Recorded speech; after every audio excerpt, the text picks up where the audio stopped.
My name is Bethany Unction.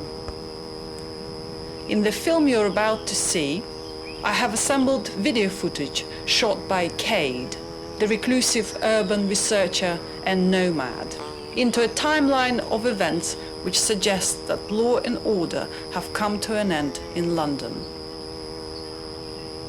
The following film presents deeply encrypted narratives, locked inside seemingly mundane events.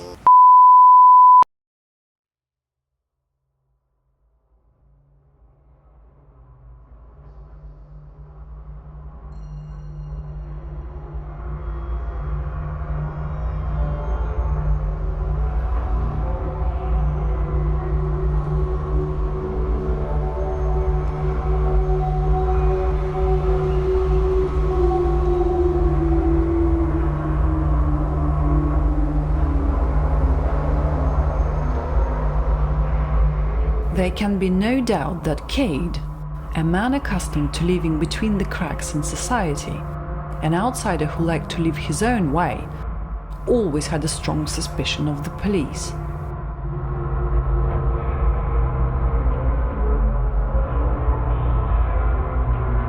Much of his journal is taking up with psychosocial speculations as to what happens to the brain when a person is given power over another, as though the police force represented a mutant portion of the species.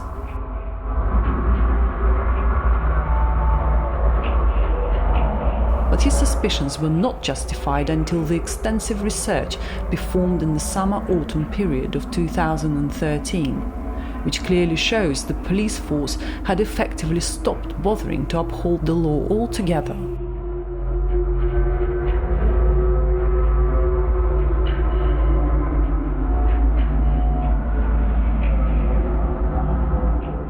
The fact that huge amounts of officers suddenly appeared all over the city apparently meant nothing.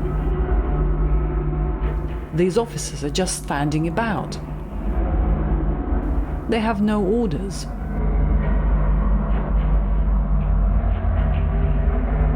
Some footage shows groups of officers debating what to do next. Another clip shows an officer trundling down the road on his bicycle without a care in the world.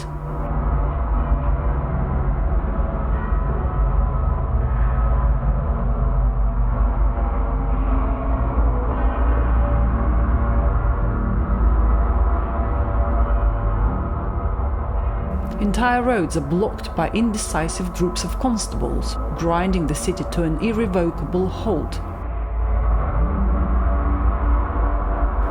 But if they are not upholding the law anymore, why exactly do they stand about in threatening clusters? Are they acting under orders, waiting for something to happen? Have their orders become corrupted in some way? Or are they just drifting, grouping and regrouping according to some unconscious collective desire? CADE's investigations seek to explore these very questions.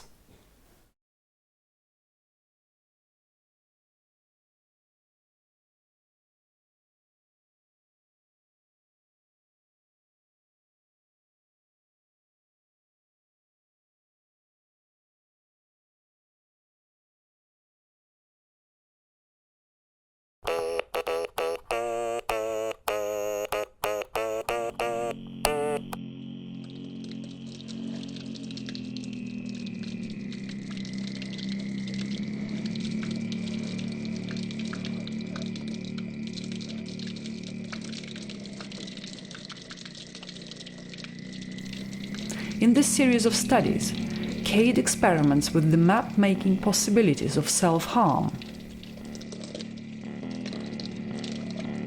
His studies, it should be noted, are similar to those conducted in the 1950s by the CIA, although here there is no distinct torturer or victim.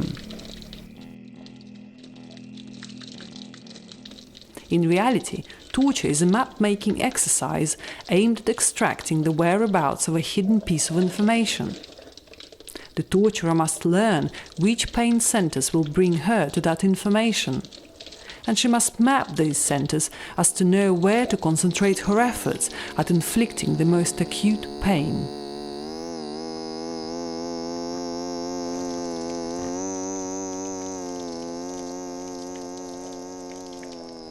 In this instance, the exact location of the collective desire for repression is what CADE is trying to find out.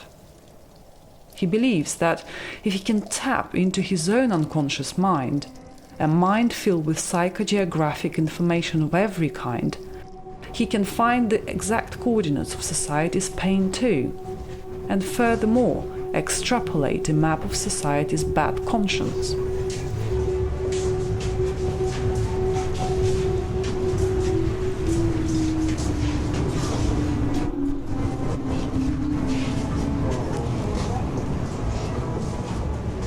Graphs, journals and diagrams show how methodical CADE was at recording his moods and feelings during the sessions.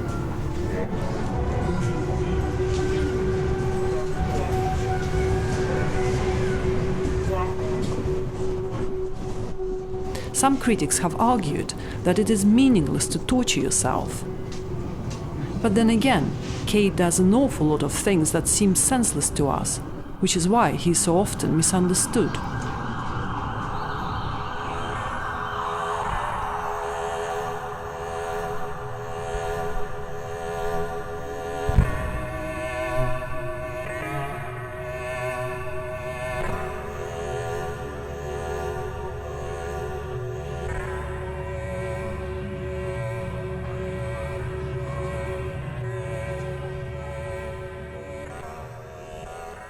The results, however, speak for themselves.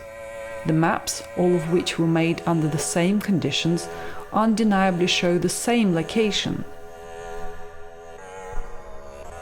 Within these drawings, captured in the suffocating scrolls, CADE has unconsciously marked the location of society's bad conscience.